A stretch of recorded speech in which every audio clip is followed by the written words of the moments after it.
Sumama ang kinatawan ng Tutok Kawin party list na si Sam, SD, Verzosa sa pang-araw-araw na hamon na kinakaharap ng pamilya Diaz, na naninirahan sa ilalim ng tulay.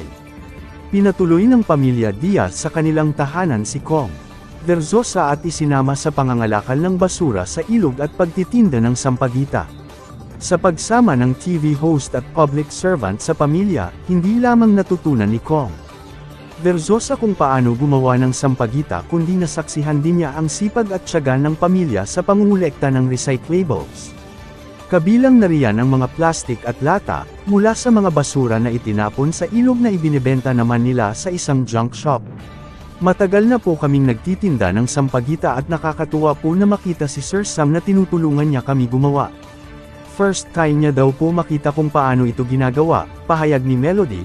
Hanga si SD sa tibay ng loob ng pamilya Diaz at tiyaga sa pag-iipon sa alkansya kaya tinulungan niya ang mga ito na makapagbukas ng bank account bukod pa sa dagdag na tulong pinansyal. Talagang iniipon nila yung mga kinikita nila sa pangangalakal.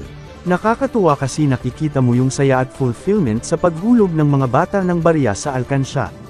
Kaya naisip ko tulungan sila mag-open ng kanilang bank account, pahayag ni Kong Verzosa. Nagbigay din siya sa pamilya Diaz ng grocery package at mga bagong school supplies para sa mga bata upang matugunan ang kanilang pangangailangan sa paaralan.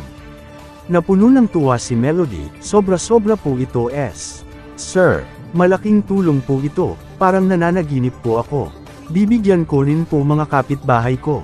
Upang tugunan ang pangmatagalang pangangailangan ng pamilya, binigyan ni SD ng isang tindahan ng gulay sa palengke ang pamilya Diaz, na magbibigay sa kanila ng permanente at pangmatagalang solusyon sa kanilang suliranin.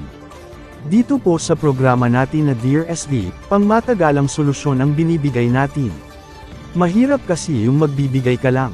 Mauubos din yun Dapat tutok tayo sa kanilang pag-angat, para win tayong lahat, aniya. Saksihan ang kwento ng pamilya Diaz sa Dear SD, tuwing Sabado 11:30 ng gabi.